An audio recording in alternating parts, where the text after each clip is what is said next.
Today, I would like to talk to you about trusting in God. As I'm talking to you right now, I am not able to find my keys. Well, I still need to trust that God is God. And God blesses me so much. And I can't look at the circumstances and say, well, God, if you don't provide for me, then my life's over. Because God blesses me, and just the keys in general is not what I confide in. It's God Himself.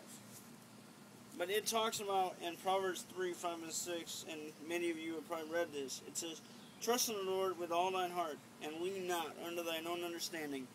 In all thy ways acknowledge Him, and He shall direct thy paths." Well, first of all, the Hebrew word for trust is batah, which is to confide in so as to be secure and without fear. Also,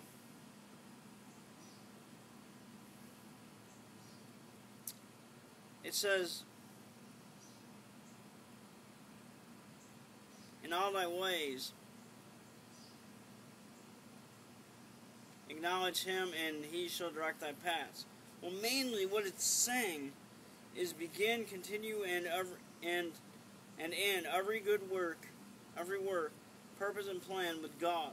Self-sufficiency and self-confidence have been the root of mankind ever since the fall. Man's sin has been to live independently and without God in the world.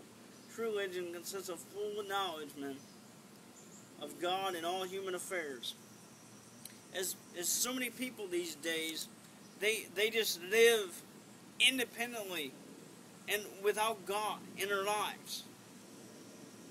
Just, and everything like that. And we need to trust that God will provide. That's why I said, we need to not look at the circumstances. They're just circumstances. God can come through for you in whatever area it is. It does not matter. As if I had more time, I would tell you all the times that God has provided for me. And I don't have time to read it, but in Matthew 7, that's another scripture. It says, don't worry about this life, what you shall eat or what you shall drink. Don't worry about whatever you're going through. God will take care of the situation. And I encourage you, read in Matthew 7, starting in verse 25. Actually, Matthew 6, starting in verse 25, to the end of the chapter, actually verse 34. Read it for yourself, as right now, I don't have time to read it, but I encourage you to stay and trust God, and God will come through for you. And may God bless you.